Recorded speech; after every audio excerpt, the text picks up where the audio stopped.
Hello दोस्तों, क्या हाल है। आज फिर से आपको बात करने जा रहे हैं एक नया टॉपिक पे, जिसका जो कि है ओशो के बारे में। ओशो एक बहुत ही ज़्यादा जिसको बता सेंसेशनल टॉपिक रहा है पिछले 80 के दशक से अभी तक। लगभग 80 या 90 या 2000 लगभग 30 साल हो गया है।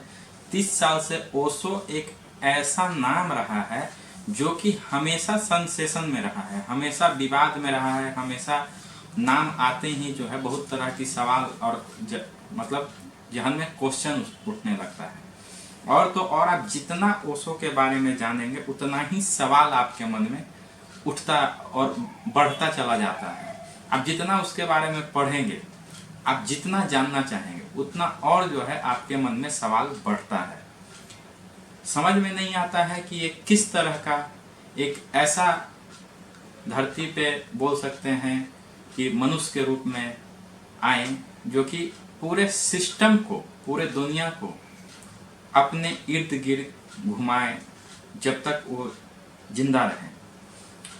ऐसा नहीं है हम किसी के पक्ष और विपक्ष की बात नहीं कर रहे हैं, हम किसी के बारे में ऐसा कुछ नहीं बता रहे हैं। हम ना उनका फॉलोवर हैं, ना हम उनके अनुयायी हैं। हम बस हमने जो पढ़ा है, सुना है, देखा है, जाना है, जो रिसर्च किया है और जो हम अपने इसके प्रति ज्ञान रखते हैं, उसी के बारे में हम आपको आज बात करने जा रहे हैं। तो जैसे कि सबसे पहले आते हैं कि इनका जन्म भी जन्म से ही जो है काफ़ी, हर जितना भी आप महापुरुष और महान लोगों के बारे में पढ़ते हैं तो एक चीज़ होता है कि जन्म से ही उनके बारे में कुछ न कुछ कथा कहानी होता है। लेकिन ठीक है, जो कथा कहानी है जो है शॉर्ट में हम इसको ब्रीफ करते हैं कि क्या था इनका। बचपन में जब जन्म हुआ था तो जब इनका कुंडली बनाया गया तो ये कुछ बाबा लोग और जो भी थे उस समय बताएं कि इनका हर 7 वर्ष में जो है मरने का योग है, लेकिन अगर ये 21 वर्ष तक जी गए तो ये दुनिया में इनका बहुत बड़ा ख्याति प्रदान होगा, बुद्ध हो जाएंगे, महापुरुष हो जाएंगे। इस तरीके का इनका जो है दिया गया था उस मतलब कुंडली में। चलिए वो तो बात की बात है, वो सब कोई का अपना स्टोरी होता है। बुद्ध का भी ऐसा ही बताया गया था कि ये हो जाएंगे, और बनने के बाद बहुत सारा कहानी भी बनता है। मेरा अपना ये एकदम मतलब डीप ट्रांसपेरेंट और क्लियर अपना वक्तव्य है। आगे आते हैं तो जब इनका जन्म हुआ तो ऐसा हुआ, उसके बाद जो है ये अपने घर में नहीं रहे, अपने नानी के घर में रहे। नानी घर में जब थे तो इनकी नानी बहुत मानती थी। नानी अच्छा धनाढ़ परिवार के थे और नाना नानी के बहुत अच्छे मतलब धनाढ़ परिवार के थे। इनका जन्म जो है दिसंबर 1931 में हुआ था। तो उस समय आप समझ सकते हैं भारत का क्या स्थिति था। और उस समय जब ये बड़ा हुए, जब स्कूल जाने लगे तो इनको बॉडीगार्ड मिल गया। बॉडीगार्ड को फुल पावर मिल गया कि आप किसी को भी शूट कर सकते हैं अगर इस तरीके का कुछ आता है कंप्लेन या आपको शक होता है। तो ये उस समय की बातें हैं। फिर जब बड़े हुए, इनको स्विमिंग पसंद था। घंटों ये अपने आसपास में एक नदी था, वहाँ पे घंटों स्विमिंग करते थे। और दूसरा, इनको स्विमिंग के साथ में पेड़ के नीचे योगा करना या इस तरीके का ध्यान करना पसंद था। तो शुरू से ये ध्यान योगा भी करते थे। जैसे जैसे आगे बढ़े, ये इनका जो है अपना कहते हैं कि कंट्रोवर्सी और नया नया इनके साथ कहानी स्टोरी जुड़ता चला गया। क्या भाई, तो जब ये कॉलेज गए तो कॉलेज में इन्होंने फिलॉसफी का क्लास किया। फिलॉसफी भी किए, साथ में इन्होंने बहुत सारा बुक पढ़ना शुरू किया।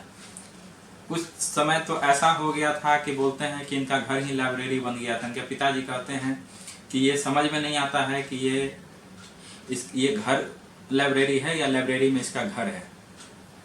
तो ये सच भी है, क्योंकि 1 लाख तक का बुक 1 लाख बुक ये पढ़ चुके थे और इनके कलेक्शन में था। और भी बात यह है कि जब ये बुक पढ़ते थे तो उसमें कोई भी दाग वाग कभी नहीं लगाते थे। और उनको ये पसंद भी नहीं था कि इनके बुक में दाग लगा हो या ना दाग लगा हुआ बुक ये पढ़ते थे। आगे बढ़ते हैं, जब ये कॉलेज में गए तो कॉलेज में भी इनका सेम इसी तरीके का सिचुएशन रहा कि हमेशा वो अपना बड़ा दाढ़ी जल्दी नहीं काटते थे, बाल भी नहीं काटते थे, और लुंगी और इस तरीके का गेरुआ वस्त्र पहन के जो है कॉलेज जाते थे। फिर भी तर्क वितर्क में बहुत महारत हासिल था। ये तर्क वितर्क के कारण ही पूरे दुनिया में विख्यात हुए। तो जब कॉलेज गए तो कॉलेज जाने के बाद ये प्रोफेसर का इनको जॉब मिला, लेकिन ये इतना कंट्रोवर्सी में आ गए कॉलेज में भी कि इनको नौकरी से निकालना पड़ा। और ये जहाँ सभी पूरे पहले भारत में सभी जगह पूरे भारत में इन्होंने अपना प्रवचन देना शुरू किया। प्रवचन जब ये देते थे तो लोग इनसे काफ़ी आकर्षित होते थे और इनके साथ जुड़ जाते थे। जब जुड़ते थे तो इनका फॉलोअर जो है डे बाय डे बढ़ने लगा। जब डे बाय डे फॉलोअर बढ़ने लगा और इनके जो फॉलोअर थे वो काफ़ी रिच लोग ज़्यादा थे। इनका वक्तव्य ये था कि जब पेट में भूख होगा, गरीबी होगा, जिनको आप हरिजन कहते हैं, तो वो हरिजन नहीं है। जैसे कि ये जो ध्यान मगन और पूजा ये सारा चीज़ जो है बड़े लोगों के लिए है। उसके लिए पहले मेहनत करो, काम करो, पैसा कमाओ, फिर जो है तुम इसमें आओ। भूख के साथ ध्यान नहीं होता है। उसके लिए आपको समृद्ध होना पड़ेगा, उसके बाद ध्यान करेंगे तो आपको शोभा भी देगा और आपको इसका, ये उनका मतलब ओशो का अपना वक्तव्य था। इनका ओशो जो थे ये अपने तर्क और वितर्क के कारण ही पूरा विश्व विख्यात हुए। जब ये कॉलेज से इनको निकाल दिया गया तो पूरा भारत भ्रमण की और पूरे भारत भ्रमण करने के दौरान सभी जगह अपना फॉलोअर और अपना शिष्य बोल सकते हैं इन्होंने बनाया। शिष्य भारत में तो बना ही, साथ में ये जो इनका अपना बात करने का तरीका शैली ऐसा था कि ये लगातार फॉरेन में इनका फ्रेंड फॉलोअर बढ़ता चला गया और इनका बहुत सारा शिष्य जो है यूएसए, कनाडा, अमेरिका और बाकी जगहों से आना शुरू हो गया। 80 के दशक में इन्होंने 70 से 80 के दशक में इन्होंने अपना पुणे में आश्रम बनाया। पुणे का आश्रम बहुत ही बड़ा और एक लग्जरियस आश्रम के रूप में पॉपुलर हुआ। जब कुछ लोग इनसे जुड़ते थे तो वो अपना सारा धन संपत्ति इनके ट्रस्ट को दान कर देते थे।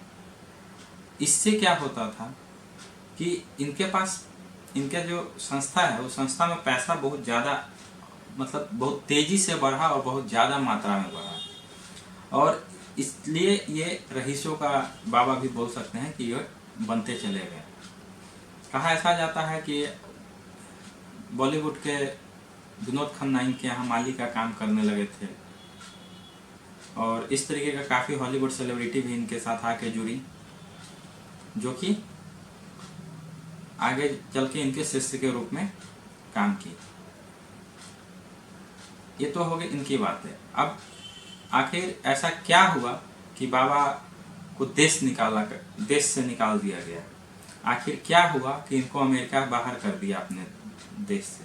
ऐसा क्या हुआ कि अमेरिका ने सारे देश पे पाबंदी लगा दिया कि अगर जो भी इसको आश्रय देता है वो उनका दुश्मन होगा?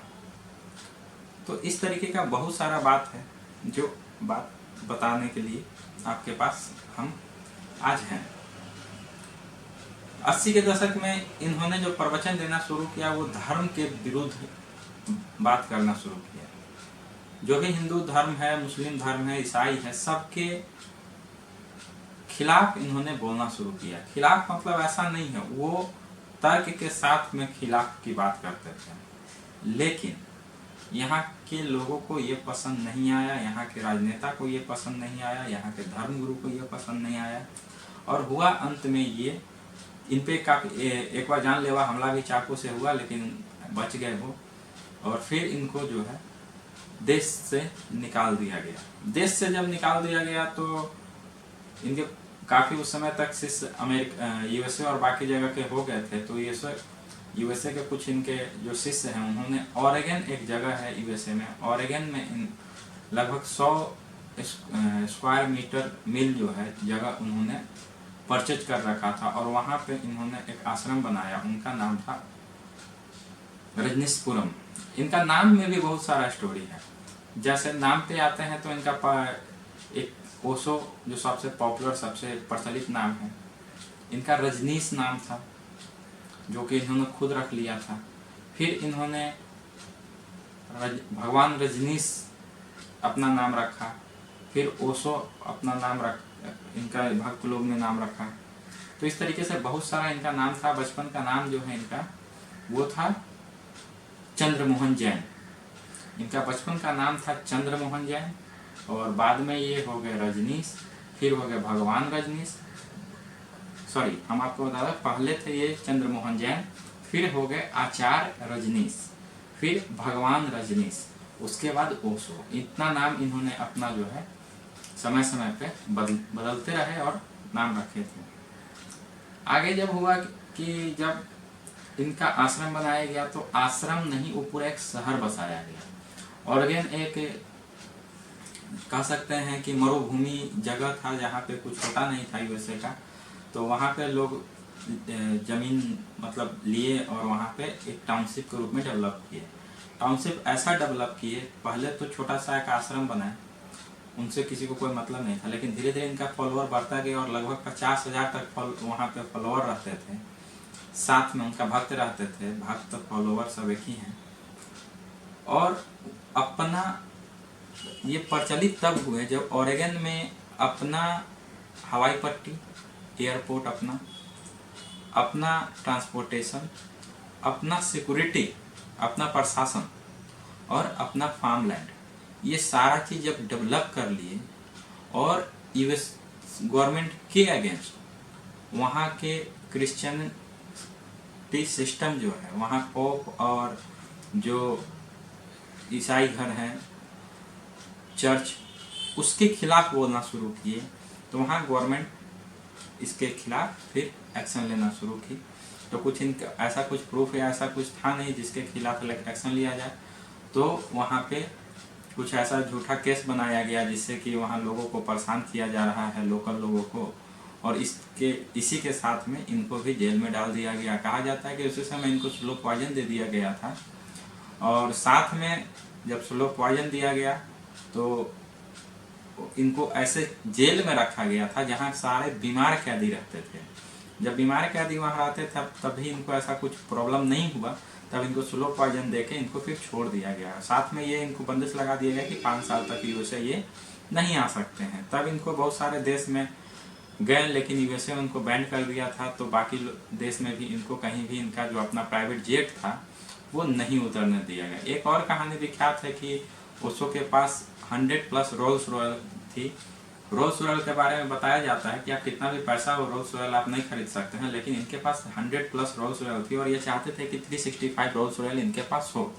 तो इस तरीके का इनके पास आप समझ सकते हैं कि कितना धन था इनके पास। उस समय हजारों करोड़ की संपत्ति इन्होंने इकट्ठा कर लिया था और सारे इनके भक्त के द्वारा दिया गया था। चाहे उस समय का जो भी पॉपुलर बिजनेसमैन हो या सेलिब्रिटी हो, सब इनके फॉलोअर में आते थे। इंडिया में हुआ क्या कि लोग फॉलो करते थे, सुनना चाहते थे, लेकिन यहाँ का जो है समाज के डर से सीधे तौर पे उनसे नहीं जुड़े होते थे, लेकिन जानना और सुनना जरूर चाहते थे ओशो को। ये यहाँ के पॉलिटिशियन और वो लोगों की बातें हैं। कुछ लोग इनके विरोध में थे, कुछ लोग इनके समर्थन में भी थे। इनको सेक्स गुरु भी कहा जाता था, क्योंकि इनका ये कहना था कि आप इस माध्यम से भी जो है आप अच्छे पुण्य की प्राप्ति कर सकते हैं, या फिर आप जो है, इनका एक बुक आया था बहुत प्रचलित था, संभोग से समाधि तक, इन द सेंस कि आप समाधि की ओर भी जा सकते हैं। इस तरीके से इनका अपना स्टोरी था। फिर जब इन लगभग 10 देश इनको जो है इनके जेट को प्राइवेट जेट को उतरने से मना कर दिया। फिर नेपाल में गए, नेपाल में कुछ दिन रहे, उसके बाद वापस जो है 80 के दशक 85 में है जो है वो इंडिया आ गए, पुणे आश्रम में, और वहाँ पर उनका तबीयत खराब हो गया और फिर उन्होंने अपना आश्रम में ही अंतिम सांस लिया। इनका मृत्यु में भी बहुत सारा रहस्य और कैसे मृत्यु हुआ इसमें भी बहुत सारा स्टोरी निकल के आता है। शॉर्ट में आपको हम बताते हैं कि जब इनको पॉइजन दिया गया और इनके पास धन इतना हो गया था कि काफ़ी इनके साथी लोग ही और जो इनके भक्तजन थे वो लोग भी इनसे, जिसको अपना उत्तरदायित्व के लिए घमासान होने लगा, वो किसी को अपना उत्तरदायी नहीं बनाए थे, ना किसी के को इसका अपना गद्दी सौंपे थे। इसलिए भी इंटरनल जो है बहुत सारा कंट्रोवर्सी या प्रॉब्लम होने लगा। तो इसी में जब उनका तबीयत ज़्यादा खराब हो गया था, तभी उनको डॉक्टर को नहीं दिखाया गया। उनका एक डॉक्टर है, उन्होंने अपना एक ओशो पे हाउ टू किल ओशो इस तरीके का एक बुक भी उन्होंने लिखा है। तो उसमें उन्होंने बताया था कि वो जब उनका तबीयत खराब हुआ तो उनको बुलाया जरूर गया था, लेकिन वो बताए थे कि ऐसा करो कि एक आप नोटपैड लेके अपना जो है डॉक्टर का पैड और कुछ लेके आइए, और उनको 1 से 1.5 घंटे तक बाहर ही उनको वेट कराया गया। रूम में तब तक नहीं इंटर किया गया जब तक वो अपना अंतिम सांस नहीं ले लिए। मतलब जब मर गए तभी उनको इंट्री दिया गया रूम में। आज जब रूम में आए तो उनको बोला गया कि आप लिखिए कि इनका हार्ट अटैक से मृत्यु हो गया है, और इस तरीके का उनको डेथ सर्टिफिकेट बनाने के लिए फोर्स किया गया। बात तब ये और लाइमलाइट में आया जब इनका बुक पब्लिश हुआ, तो इस पर ज़्यादा कंट्रोवर्सी हुआ। आप इन ओशो के फॉलोअर किस कदर इनके लिए दीवाने हैं, आप इससे अंदाज़ा लगा सकते हैं कि आज ओशो को मरे हुए भी 20 साल से ऊपर हो गया है, और 100 करोड़ रुपया आज भी इनका रेवेन्यू जनरेट होता है इनका वॉइस रिकॉर्डिंग और इनके बाकी का रॉयल्टी से। इन्होंने कभी भी अपना खुद बुक नहीं लिखा है, इन पे लोग बुक लिखे हैं, और ये अपने हर स्पीच को ऑडियो रिकॉर्ड करते थे। इनका अपना खासियत था, और आज भी यूट्यूब पे अवेलेबल है, आप सुन सकते हैं। और एक एडिक्शन की तरह है, आप जितना सुनेंगे उतना ही आपको और ज़्यादा सुनने का मन करता है। ये सारा जो है ब्रीफ हम जो हमारे पास है, हम आपको ओवरव्यू कर रहे हैं। आपको कुछ भी ऐसा लगे कि इसमें और ये चीज़ होना चाहिए, आप कमेंट कर सकते हैं, बता सकते हैं। हम लगातार अपने आप को सुधारने का कोशिश कर रहे हैं। इसके बाद जो होता है, ओशो की मृत्यु हो जाती है तो काफ़ी फाइट होता है इसके गद्दी के लिए। फिर कुछ लोग 2 इसमें टीम बनता है, एक फाइट मतलब केस जो है हाई कोर्ट जाता है, हार जाता है, दूसरा जीत जाता है, वो उस पर करते हैं। फिर क्या हुआ, इनका सारा जितना कंटेंट था ऑडियो वीडियो सारा इनका कॉपीराइट और ट्रेडमार्क कर लिया गया, उससे आज भी रॉयल्टी आता है। तो और एक मिथक क्या, इनका एक प्रचलन था जो बहुत ही पॉपुलर हुआ कि इनके यहाँ जो मृत्यु होता था तो उस पर लोग शोक नहीं मना के लोग खुशी मनाते थे, नाचते थे, गाते थे, डांस करते थे। लेकिन जब ओशो की मृत्यु हुआ तो इस तरीके का कोई बड़ा सेलिब्रेशन नहीं किया गया, शॉर्ट में ही निपटा दिया गया। तो ये सब सवाल जो है होता है कि ये एक प्लान्ड मर्डर था। ओशो आश्रम अगर आपका भी जाने का मौका मिले, कुल्लू में भी इनका एक आश्रम है, जहाँ से ही इन्होंने शुरू किया था अपना लोगों को शिष्य बनाने के लिए।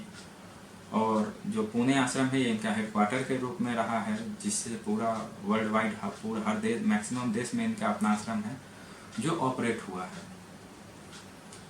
तो ये था ओशो की बात। अगर आपको और ज़्यादा आपके पास कुछ ऐसा नॉलेज है तो आप हमें कमेंट करें। अगर आपके पास कुछ इसमें गलत जानकारी नज़र आता है तो आप हमको उसमें भी कमेंट करें। आप लाइक करें, डिसलाइक करें, ख़राब लगता है, और हमको सपोर्ट करें कि और हमसे आपको क्या चाहिए। तो ये था ओशो का कुछ बातें जो कि कंट्रोवर्सी गुरु के रूप में जाने जाते हैं। फिर हम नेक्स्ट वीडियो में, नेक्स्ट एपिसोड में आपसे मिलेंगे। वीडियो देखने के लिए धन्यवाद।